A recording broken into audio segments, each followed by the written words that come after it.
دوستو اگر آپ لوگ یو کے یعنی برٹین جائیں گے تو آپ کو لندن کے ساتھ ساتھ کئی الگ الگ شہروں کے قبرستان میں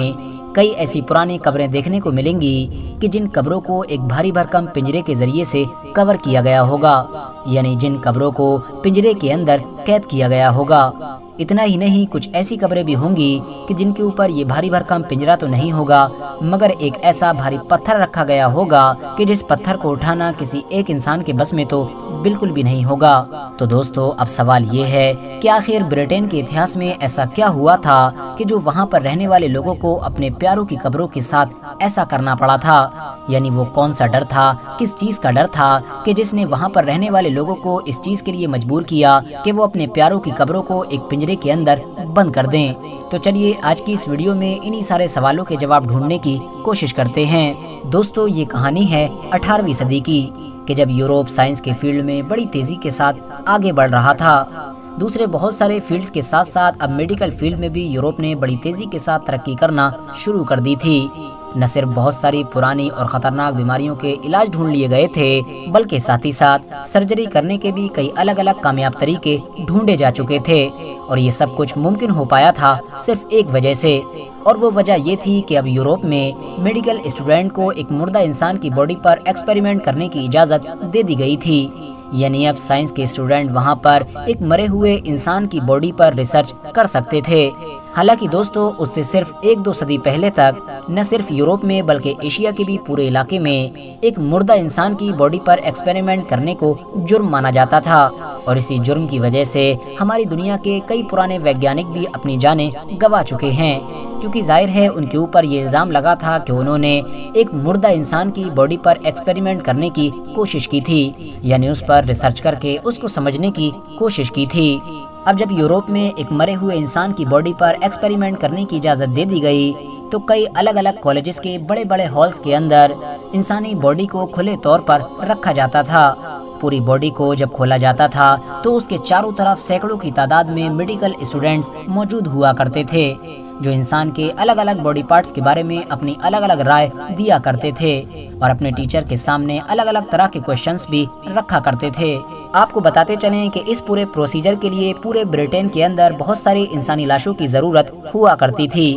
جس ضرورت کو پورا کرنے کی ذمہ داری وہاں کی گورنمنٹ کی تھی۔ وہ بہت سارے انسانی لاشوں کو الگ الگ کالجز اور الگ الگ یونیورسٹیز میں پہنچایا کرتی تھی، اور گورنمنٹ بھی ان لاشوں کا انتظام جیلوں کے ذریعے سے کیا کرتی تھی۔ یعنی برٹین میں جن خطرناک مجرموں کو بھی موت کی سزا دی جاتی تھی تو ان کو موت دینے کے بعد ان کی لاشوں کو وہاں کے کالجز اور یونیورسٹیز کے حوالے کر دیا جاتا تھا۔ یہی وجہ تھی کہ اس دور کے بڑے بڑے مجرموں کو اپنی موت کی سزا سے زیادہ ٹینشن اس بات کی رہنے لگی تھی کہ ان کی موت کے بعد ان کی لاش کے ساتھ کیا سلوک کیا جائے گا، کیونکہ وہ جانتے تھے کہ ان کی پوری باڈی کو کھول کر ان کے الگ الگ باڈی پارٹس پر الگ الگ طرح کے ایکسپیریمنٹ کیے جائیں گے۔ مگر دوستو اس دور میں جہاں ایک طرف برٹین میں موت کی سزا پانے والے قیدیوں کا آنکڑا بالکل نہ ہونے کے برابر تھا، تو وہیں دوسری طرف میڈیکل فیلڈ میں لاشوں کی ڈیمانڈ دن بدن بڑی تیزی کے ساتھ بڑھتی جا رہی تھی، کیونکہ ظاہر ہے میڈیکل فیلڈ تو اب بڑی تیزی کے ساتھ ترقی کر رہا تھا، اور ہر دن اسٹوڈنٹ کو کوئی نہ کوئی لاش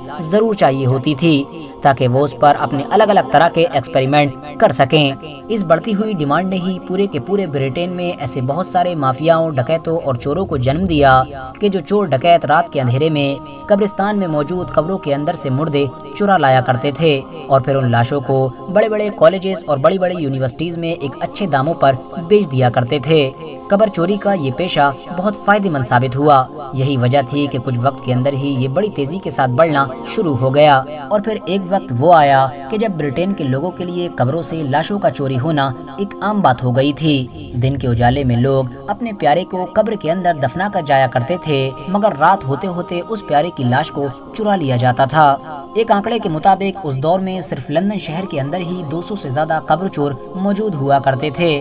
وہاں پر رہنے والے لوگوں نے حد سے زیادہ پروٹیسٹ اور پردرشن کرنا شروع کیے، مگر ان تمام چیزوں کے باوجود بھی گورنمنٹ کے اوپر اس کا کوئی اثر نہیں ہوا، کیونکہ گورنمنٹ کو لگتا تھا یہ تو ایک اچھا کام ہو رہا ہے۔ اس چوری ڈکیتی کی وجہ سے میڈیکل فیلڈ میں لاشوں کی پورتی ہو رہی تھی، مگر دوسری طرف جس مرے ہوئے انسان کی لاش چوری ہو رہی تھی اس کے اپنوں پر بہت بھاری گزر رہی تھی۔ اسپیشلی اسکاٹ لینڈ میں رہنے والے لوگ کہ جو اس بات پر یقین رکھا کرتے تھے کہ انسان کا دوسرا جنم ہوتا ہے، ان کے اوپر تو یہ بہت بھاری گزر رہی تھی، کیونکہ ظاہر ہے ان کے اپنے کی لاش ہی چوری کر لی جا رہی تھی۔ فائنلی جب لاکھ کوششوں کے باوجود بھی گورنمنٹ نے کوئی ایکشن نہیں لیا تو وہاں پر رہنے والے عام لوگوں نے اب اپنے پیاروں کی لاشوں کی حفاظت کا ذمہ خود اٹھا لیا، اور انہوں نے یہ ٹھان لیا کہ اب ہم اپنے مردوں کی حفاظت خود کریں گے۔ شروع میں ان لوگوں نے اپنے قبرستان کے اندر ایک اونچا سا ٹاور بنانے کا فیصلہ کیا، جس ٹاور کے اوپر 24 گھنٹے ایک گارڈ موجود ہوا کرتا تھا،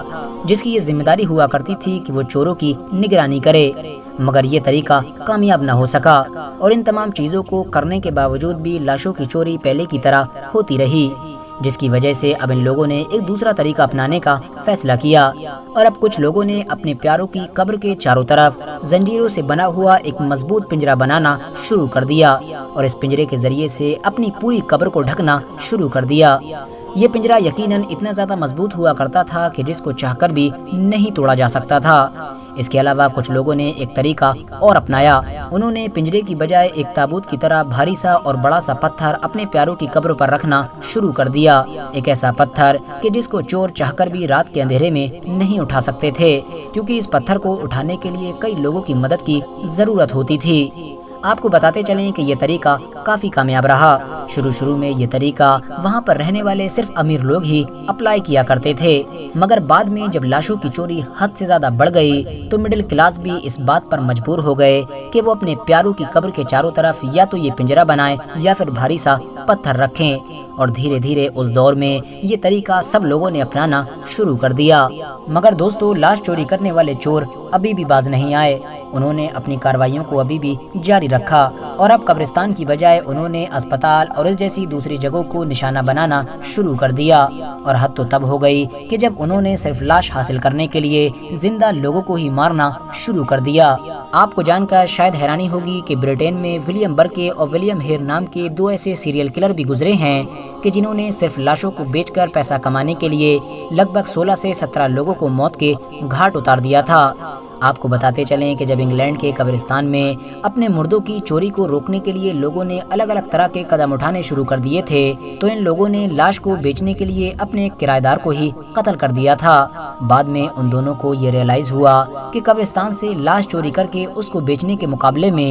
ایک انسان کو مار کر اس کی لاش بیچ دینا زیادہ آسان ہے،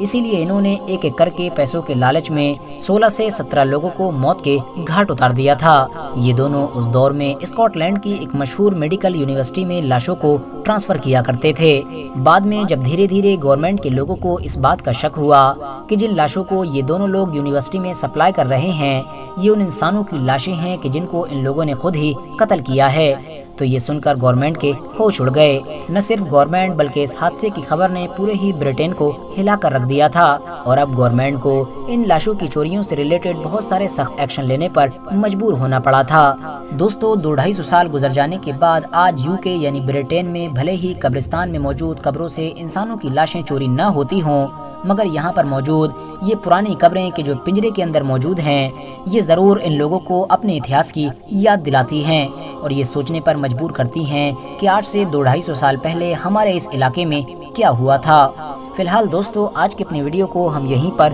ختم کرتے ہیں۔ ویڈیو پسند آنے پر نہ صرف ویڈیو کو لائک کریں بلکہ اپنے فرینڈز کے ساتھ بھی ضرور شیئر کریں، اور اسی طرح کی نالجبل اور ہسٹوریکل ویڈیوز ہمیشہ دیکھنے کے لیے ہمارے اس چینل کو سبسکرائب کر کے ساتھ ہی میں بیل آئیکن کو بھی پریس کر دیں۔